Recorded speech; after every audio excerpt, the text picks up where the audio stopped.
Shalom saudara-saudara sekalian, pada sore hari ini kita belajar lagi firman Tuhan dan sesuai dengan permintaan saudara Denny, maka saya diminta untuk membawakan kisah di dalam Matius 5, mulai ayat 3 sampai 12. Kita mengerti semua bahwa pelajaran ini adalah mengenai khotbah Yesus di atas bukit. Seringkali disebutkan sebagai bukit sabda bahagia.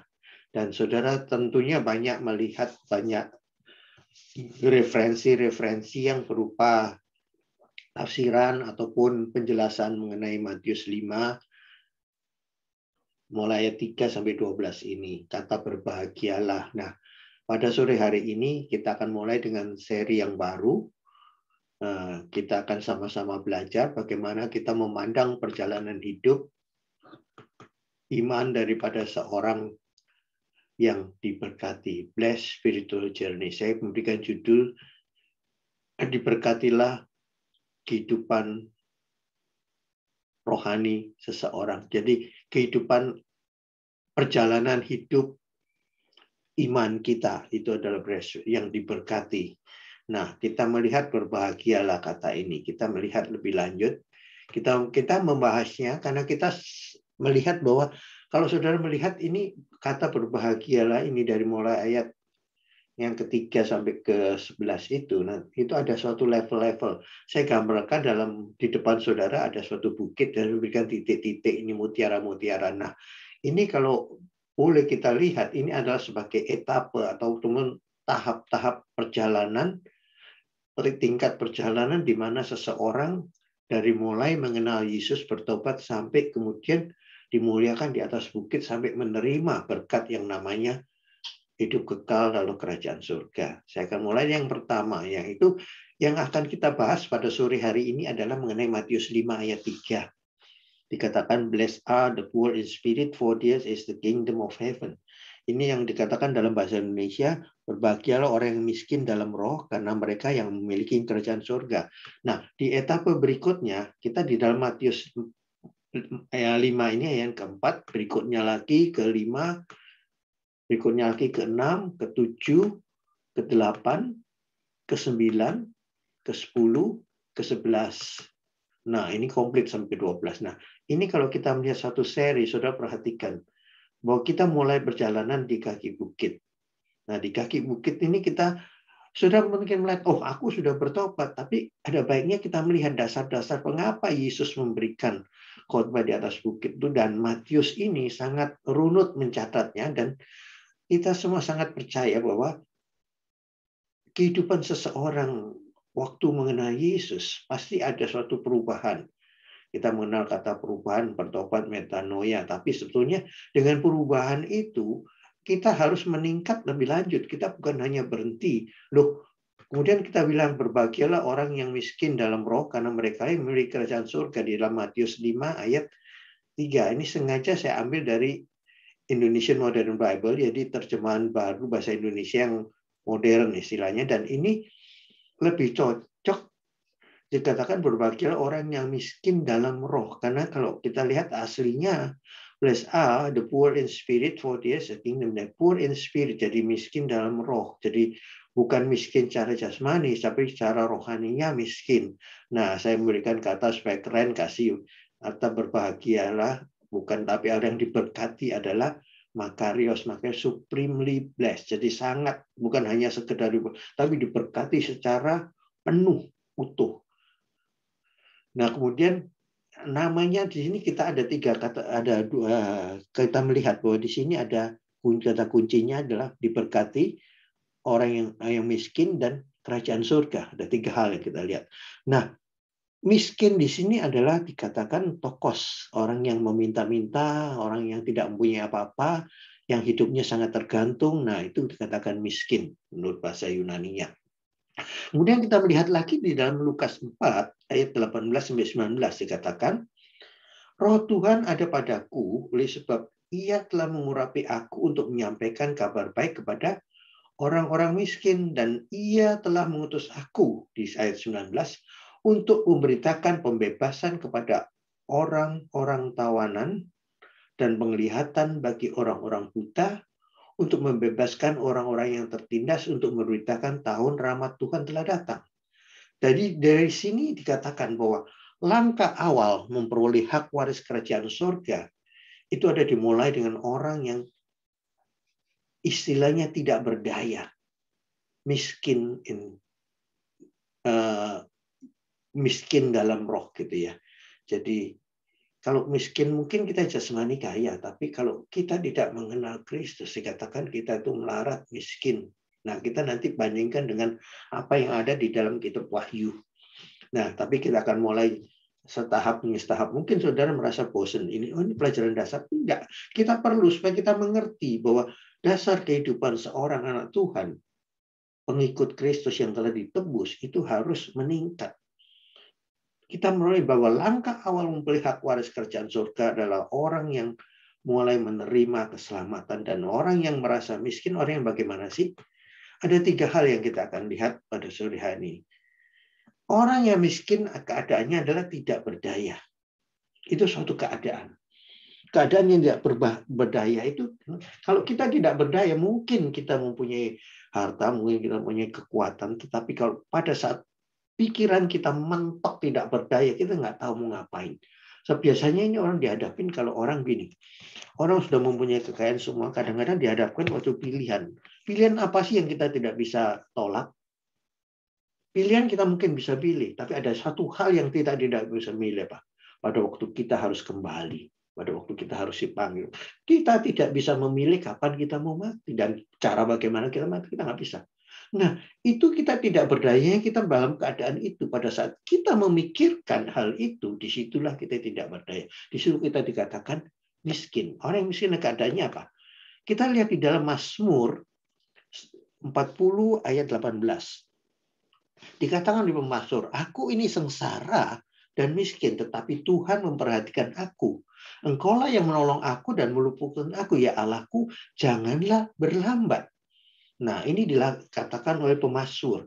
Dia sangat sengsara dan miskin. Memang dia, kalau sudah lihat perjalanan hidup seorang Daud, dari awal seorang gembala yang nggak punya apa-apa, sampai akhirnya menjadi raja. Tapi sudah lihat prosesnya. Karena itu dia bisa menulis, aku sengsara dan miskin. Dia disengsara dan dia diukur-ukur, bahkan sampai nggak punya makanan pun, dia ngalamin semua. Karena itu, orang yang tidak berdaya, orang itu adalah suatu keadaan. Kata kunci yang kita ambil ada 3 hal. Tidak berdaya, berpaling kepada Tuhan, dan anugerahnya. Kita akan lihat satu persatu. Kita mulai dengan tidak berdaya. Karena ini adalah orang yang tertekan. Siapa sih orang yang tertekan? Orang yang tertekan adalah orang yang tidak tahu harus berbuat apa. Orang yang tertekan adalah orang yang tidak mengerti hidupnya mau bagaimana. Orang yang mulai sadar bahwa dia tidak bisa menentukan arah hidupnya sendiri, itu tertekan. Orang yang tidak mempunyai apa-apa, miskin secara jasmani juga tertekan. Orang yang tidak mempunyai pengetahuan juga tertekan. Kenapa? Karena ketidaktahuan kita itu membuat kita kemudian tidak tahu arah. Pada orang yang tidak tahu arah, tidak bisa memilih jalan, tidak bisa mengambil jalan yang benar, itu tertekan. Dan kemudian yang kedua, orang yang tertekan memerlukan pertolongan. Nah, pertolongan yang bagaimana? Orang berdosa tidak akan pernah merasa sadar. Padahal dia memerlukan pertolongan. Pada waktu dia sadar, dia tidak tahu arah hidupnya. Yang merasa umumnya diomong. Kapan orang merasakan pertolongan? Pada saat dia tidak berdaya. Pada saat dia tertekan. Nah, merasa tidak berdaya, tertekan, itu pada waktu upaya manusia, secara manusia akal kita, hikmat manusia kita, tidak bisa menemukan jalan yang kita ingini. Kita memerlukan pertolongan. Nah, ini benar-benar pertolongan yang dalam keadaan tertekan. Seringkali kita memerlukan pertolongan untuk sesuatu yang bukan membuat kita kepepet. Tapi orang yang dipepetkan benar-benar tidak tahu. Nah, biasanya ini orang yang akan berteriak minta tolong itu adalah mereka yang benar-benar dalam keadaan hidup dan mati. Nah, itu tidak berdaya. Itu dikatakan miskin di dalam roh. Terus kemudian kedua, mereka yang tidak berdaya dan merasa memerlukan pertolongan adalah mereka yang rendah hati. Sebab apa? Kalau orang tidak mempunyai kerendahan hati, merasa sombong, itu adalah orang yang hidupnya dikatakan orang yang sombong itu melawan Tuhan. Tapi orang yang merasa tidak berdaya adalah orang yang rendah hati. Dan orang yang rendah hati ada orang yang bisa diajar. Nah, kalau kita mengatakan kata miskin sebagai keadaan, kita bandingkan dengan kitab Wahyu 3 ayat 17. Mengenai miskin yang ada di miskinnya jemaat Laodikia. Kalau sudah lihat di Wahyu 3 ayat 14 sampai 22, itu adalah surat kepada jemaat di Laodikia. Di situ katakan jemaat Laodikia itu adalah yang suam-suam kuku. Dikatakan orang yang suam kuku, saudara, yang panas enggak, dingin enggak gitu. Nah, itu enggak enak, kemudian dimuntahkan oleh Tuhan. Tuhan enggak menghendaki jemaat yang suam-suam kuku. Dikatakan engkau miskin. Padahal dia mengatakan pada dirinya bahwa engkau mengatakan bahwa engkau kaya, engkau tidak memerlukan apa-apa. Secara jasmani mereka jemaat yang kaya. Tetapi apa kata Tuhan di ayat yang ke-17 itu? Bahwa engkau miskin, engkau malang. Nah, kata miskin, tokos di sini tuh kata yang sama dipakai dalam ini. Tapi miskinnya jemaat Laodikia, dia tidak sadar dengan keadaan dia. Mereka tidak sadar dengan keadaan mereka. Mereka tidak merendahkan diri. Karena itu Pak, rendahkanlah diri. Dan Tuhan menyediakan. Kenapa saya ambil bandingan daripada jemaat di Laodikia ini? Karena di kitab Wahyu itu berlaku untuk mereka yang sudah mengenal keselamatan dan mereka dikatakan jemaat. Nah, kita itu jemaat. Mungkin saudara mungkin dalam cara pikiran secara awal, oh, aku udah kenal apa itu Matius 5 ayat 3 itu udah umum orang berkata. Itu nggak berlaku, tapi kita kalau kita belajar lagi tidak berdaya, keadaan tidak berdaya miskin. Itu berlaku untuk kita semua. Jadi kita perlu napak tilas istilahnya. Flashback apa ya kehidupan kita. Kita oke, aku udah selamat, aku udah keluar dari kemiskinan rohani kan aku. Tapi kemudian kalau diingatkan lagi, pada saat kita kemudian merasa kuat, kita merasa pinter, merasa punya harta, punya berkat jasmani, dan kemudian kita membanggakan itu, kita lupa bahwa kita miskin. Karena kita hanya bersandar pada kekayaan yang sifatnya fana. Padahal orang yang miskin dalam roh adalah orang yang merasakan memerlukan pertolongan. Dan orang yang dikatakan dalam jemaat Laodikia itu, engkau harus kembali merendahkan diri. Bertobatlah gitu. Gitu. Jadi diberikan kesempatan. Mereka yang tidak berdaya, yang mereka mau merendahkan hati, mereka diberi kesempatan untuk bertobat. Kemudian yang kedua, setelah kita mengetahui keadaan tekan, itu adalah masalah juga mengenai berpaling kepada Tuhan. Mereka yang tahu keadaannya dan merendahkan diri, tahu Tuhan aku nggak berdaya, aku perlu pertolongan. Itu adalah mereka yang berpaling. Ada suatu tindakan. Tindakan apa, saudara? Menyerah. Ada suatu penyerahan. Orang yang berpaling kepada Tuhan harus menyerah. Kunci pertama, di dalam Lukas 15 ayat 21. Kata anak itu kepadanya, Bapak, aku telah berdosa terhadap surga dan terhadap Bapak. Aku tidak layak lagi disebut anak Bapak. Nah, saudara perhatikan, saudara. Anak bungsu, prodigal son. Kita mengenal sebagai anak terhilang, itu anak yang memboroskan harta, memboroskan harta rohani dan data jasmani sehingga keadaannya menjadi miskin. Pada waktu dia miskin, dia bertindak, dia tahu. Waktu dia derajatnya direndahkan sampai makanan ampas, makanan babi pun dia tidak layak menerima. Itu dia katakan dia benar-benar pauper, dia benar-benar miskin, melarat, malang.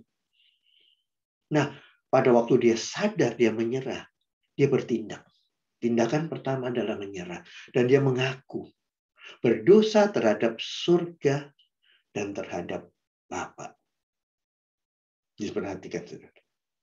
Mereka yang menyerah, miskin. Dia merasa, aku kehilangan hak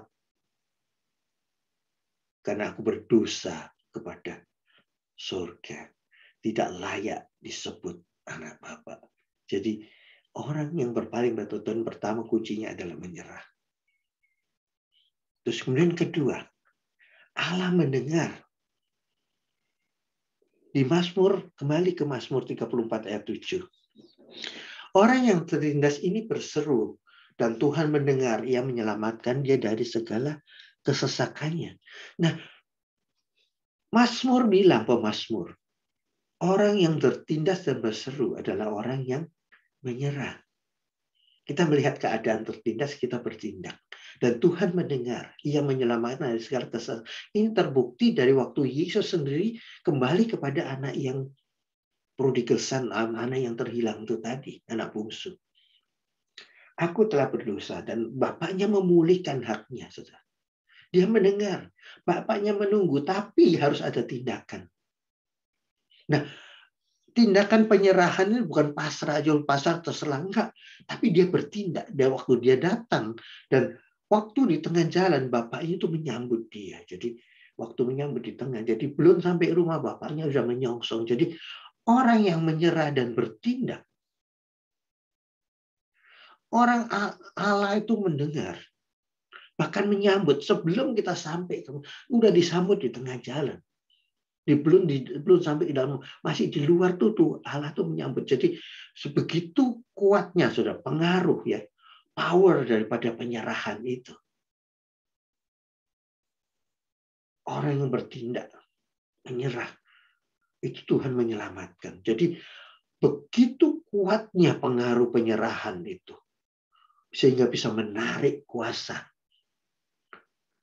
penyelamatan, mengangkat dari kemiskinan rohani itu untuk didudukkan kembali kerajaan surga. Dikatakan orang yang selamat adalah orang yang dipulihkan. Dikatakan di dalam Yohanes 5 ayat 24. Aku berkata kepadamu, sesungguhnya barang siapa mendengar perkataanku dan percaya kepada dia yang mengutus aku, ia mempunyai hidup yang kekal dan tidak turut dihukum. Sebab ia sudah pindah dari dalam maut ke dalam hidup. Orang yang berpaling kepada Allah, tindakannya menyerah, Allah mendengar, dan kemudian Allah bertindak. Tindakan awal penyerahan menarik tindakan Allah atau respon dari Allah untuk memulihkan keadaan seseorang. Yohanes 5 ayat 24. Mendengar perkataanku dan percaya kepada dia yang mengutus aku. Jadi Yesus itu berkata, percaya kepada Yesus, mendengar perkataan Yesus, kemudian percaya kepada dia yang mengutus aku. Yesus adalah diutus oleh Bapa. Dia selalu berbicara dengan kuasa dari Bapa. Nah, di sini menunjukkan kesetaraan Yesus. Dia sebagai manusia yang diutus oleh Bapa dan dia bergantung daripada kuasa Allah. Dia menunjukkan bahwa dia adalah Allah. Ia mempunyai hidup yang kekal dan tidak turut sebab ia sudah pindah dari alam maut ke dalam hidup. Orang yang bertindak, yang selamat dipulihkan, itu berarti dipindahkan dari kerajaan maut menuju dalam kerajaan surga. Karena saya katakan tadi bahwa orang yang miskin dan menyerah itu adalah langkah awal, adalah kunci awal untuk membuka pintu kerajaan surga. Pada saat kita dipulihkan, pada saat manusia dipulihkan, di situ adalah orang yang mendengar perkataanku dan percaya kepada dia. Jadi bukan hanya mendengar aku percaya pada Injil Yesus, tapi tidak percaya kepada Allah Bapa. Dia percaya bahwa dia diutus oleh Allah. Berarti kalau kita percaya pada perkataan Yesus, tapi tidak percaya pada bahwa dia diutus oleh Allah, berarti tidak mempercayai Allah, berarti menganggap Yesus sebagai guru-guru biasa. bukan sebagai Mesias atau messenger, dan berarti tidak bisa mempunyai hidup yang kekal dan tidak turut dihukum. Kalau cuma Yesus dianggap sebagai guru-guru biasa seperti rabi-rabi yang ada, dia tidak akan menyelamatkan. Tapi perkataan Yesus berkuasa karena dia bisa menyelamatkan, harus melalui dia. Itu yang katakan berpaling kepada Tuhan ada pemulihan. Kemudian yang ketiga, anugerah. Anugerahnya adalah untuk mereka yang diselamatkan. Kita selamat karena anugerah.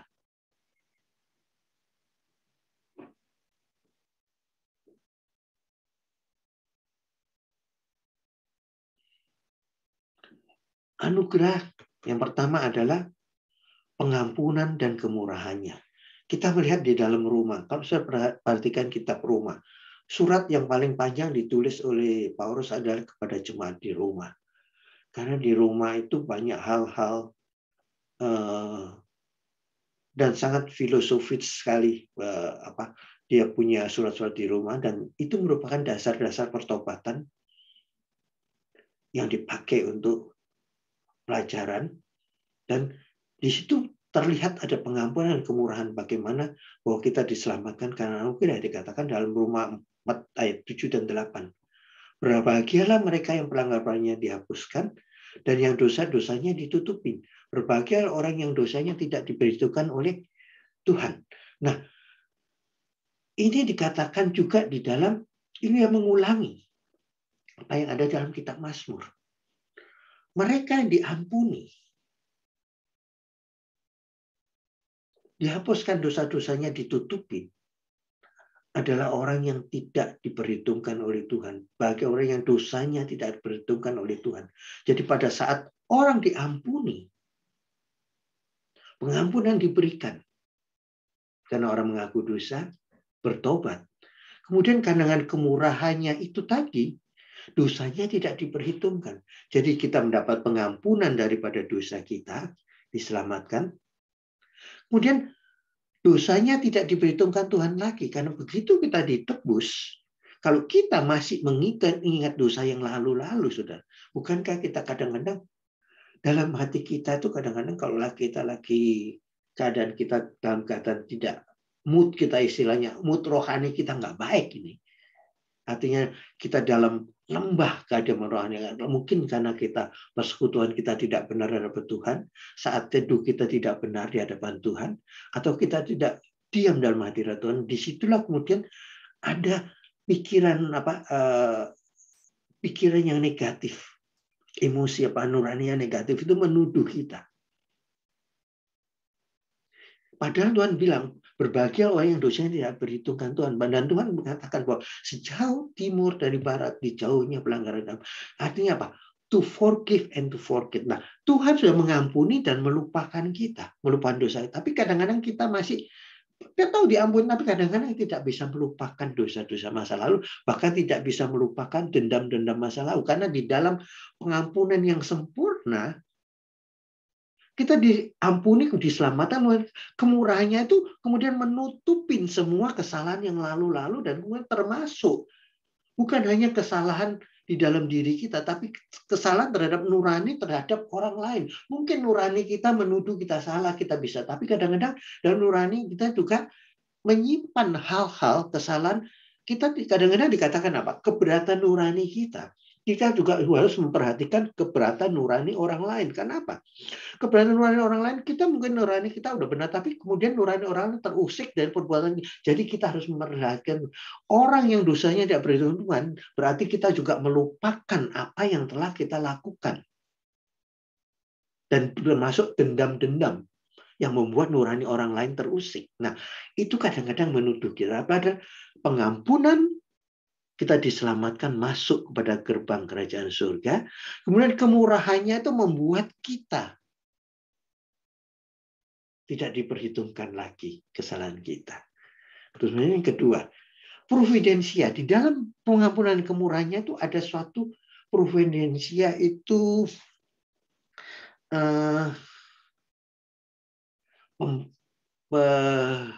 penyediaan.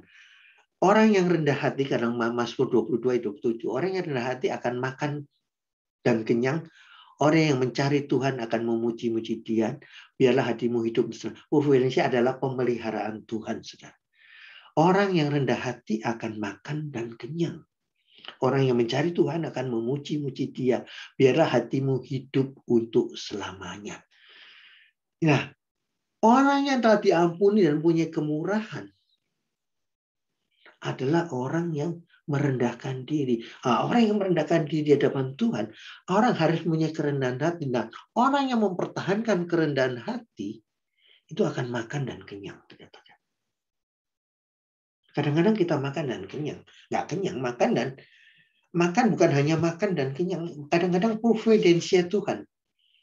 Kadang-kadang kita bisa makan, tapi kita tidak bisa menikmati. Makan dan kenyang dalam orang yang makan, menikmati makanan, dan dipuaskan dengan makanan itu. Nah, kadang-kadang apa yang kita makan, saudara? Menerima firman Tuhan dan menjadi kenyang. Itu orang harus merendahkan hati. Pemeliharaan Tuhan dimulai dengan kerendahan hati. Orang yang merendahkan hati di hadapan Tuhan adalah menerima setiap firman bahwa itu adalah makanan untuk hati. Menjaga kerendahan hati. Bukan hanya makan roh jasmani. Makan jasmani pasti kenyang. Tapi kadang-kadang kalau yang namanya makanan rohani, dikatakan bahwa setiap manusia bukan hanya hidup dari roti, tapi dari setiap firman yang keluar dari mulut Allah, dikatakan oleh Yesus sendiri. Nah, orang yang merendahkan hati adalah orang yang siap menerima makanan firman Tuhan. Nah, seringkali kalau kita tidak merendahkan hati, sudah gini aja contohnya. Setiap kali saudara mendengar firman Tuhan, siapapun yang menyampaikan. Tapi kadang-kadang kalau kita mulai menilai orang, kok yang mau bicara dia lagi, ngantuk aku kan kita. Nah, kita udah membuat mindset kita, membentuk pola pikir kita, penghakiman. Pola penghakiman bukanlah pola orang yang rendah hati. Pada waktu kita membentuk mindset penghakiman, orang menilai orang, itu adalah suatu kesombongan. Berarti membandingkan bahwa aku lebih tahu dari dia. Nah, itu tidak akan makan. Firman ditaburkan tidak akan menjadi rema dan tidak akan kenyang. Datang sama, pulang juga makin menggerutu. Kok begitu ya? Nah, di situ tidak akan merasakan kekenyangan. Padahal Tuhan menyediakan. Biarlah hatimu hidup untuk selamanya. Orang yang mencari Tuhan orang yang mencari Tuhan apapun firman yang tertabur. Kalau kita terima, itu adalah kemurahan yang kita terima. Hanya orang yang merendahkan hati, tersedia pemeliharaan Tuhan. Sehingga hati kita hidup untuk selamanya. Yang ketiga, warisannya. Kita paling senang dengan warisan. Warisan diberikan kapan sih? Biasanya warisan, kalau kita terima warisan dari orang tua karena setelah orang tua kita meninggal. Dikatakan 1 Petrus 1 ayat 3 dan 4. Terpujilah Allah dan Bapa Tuhan kita Yesus Kristus yang karena rahmat-Nya yang besar telah melahirkan kita kembali oleh kebangkitan Yesus Kristus dari antara orang mati. Perhatikan. Kepada suatu hidup yang penuh pengharapan untuk menerima suatu bagian yang tidak dapat binasa, yang tidak dapat cemar, dan yang tidak dapat layu, yang tersimpan di surga bagimu. Nah, kita berbicara mengenai warisan. Kita senang dapat warisan. Kalau orang tua kita kaya, kita dapat warisan. Kalau orang tua kita nggak kaya, kita nggak dapat warisan jasmani mungkin. Tapi ada warisan tertentu yang diberikan. Nilai hidup seseorang. Hidupmu adalah warisan yang diberikan orang tua. Tapi seringkali, anakku kurang. Ya, tapi ada satu nilai tertentu. Tidak ada namanya orang tua itu anaknya, ingin anaknya jadi tidak bahagia, ingin. Semua orang tua yang jahat pun selalu tahu memberikan apa yang baik pada anaknya. Itu kata Yesus sendiri. Nah, warisannya bagaimana, saudara? Kita tahu bahwa warisan diberikan setelah pewarisnya meninggal. Nah, Warisan ini diberikan, kita lihat lagi, saudara. Orang yang diselamatkan menerima warisan keselamatan. Kalau Yesus Kristus tidak meninggal, dia tidak meninggalkan warisan buat kita, kan gitu. Karena Yesus meninggal di kayu salib untuk mewariskan hidup yang kekal kepada kita. Itulah warisan kita. Jadi anugerah. Kita tidak bisa, saudara, menyelamatkan diri sendiri. Tapi Tuhan memberikan anugerah warisan itu. Dikatakan, yang telah melahirkan kita kembali oleh kebangkitan Yesus. Pada waktu kita menerima warisan, Yesus meninggal di kayu salib. Warisan keselamatan diberikan. Tapi kita kemudian apa? Kepada suatu hidup yang penuh harapan. Yang telah melahirkan kita kembali. Kita dilahirkan kembali melalui baptisan. Kita percaya. Bangkit bersama Yesus. Nah, disitulah warisan mulai berjalan. Tapi warisan itu kita ambil pada waktu kita nanti masuk ke dalam kerajaan. Tapi gerbang warisan kerajaan surga sudah terbuka pada waktu kita mulai merasa miskin di hadapan Allah. Dan kita perlu pertolongan, kita perlu kemurahan, kita perlu providensianya. Karena itu kita menerima warisan. Kita melihat di ayat terakhir Matius 4 ayat 17. Sejak waktu itulah Yesus memberitakan, bertobatlah sebab kerajaan Allah sudah dekat. Nah, ini seringkali kita dengar, saudara. Tetapi itu masih relevan. Karena pertobatan, kita merasa bahwa kita sudah masuk dalam kerajaan surga. Aku sudah dapat kunci gerbang kerajaan surga. Tetapi apakah kalau saudara melihat etapa, ini kita baru awal loh, saudara. Bahkan Charles Spurgeon bilang, little faith will bring your soul to heaven, but big faith will bring heaven to your soul. Kan begini. Nah, jadi iman yang kecil membawa jiwamu ke dalam kerajaan surga. Tetapi iman yang besar membuat kerajaan surga masuk ke dalam jiwamu, kan gitu. Nah, pertobatan ini ternyata harus dilakukan setiap hari. Ini baru etapa pertama. Kita nanti akan melihat di ayat 4 selanjutnya bagaimana kehidupan seorang rohani, seorang yang mau meningkat sampai nanti terima mahkota. Seperti yang saya gambarkan di ilustrasi awal tadi. Nah, untuk yang ayat yang ketiga ini, saya akan memberikan suatu rangkuman. Hak mewarisi kerajaan surga dimulai sejak pertobatan yang diikuti oleh kehidupan sesuai dengan karakter pertobatan. Sudah ingat. Jadi 3 hal yang saya kemukakan pada saat ini, yaitu tidak berdaya menunjukkan keadaan, berpaling kepada Tuhan merupakan tindakan, dan kita menerima keselamatan karena anugerahnya. Itu adalah rangkuman daripada Matius 5 ayat 3. Jadi kita berbahagia karena mewarisi kerajaan surga, tapi untuk terus bisa benar menjaga, kita baru masuk pintunya. Nanti kita akan masuk lebih lanjut bagaimana kita memelihara keselamatan. Sekian untuk sore hari ini. Tuhan memberkati, dan nanti saudara kalau ada pertanyaan, ada pembahasan, silakan, karena kita saling mempertajam, manusia menajamkan sesamanya. Kita saling mengisi karena ini adalah bentuknya sharing, tapi ingatlah bahwa kehidupan kita meningkat setiap saat sesuai dengan firman yang Yesus diajarkan. Sekian, Tuhan memberkati.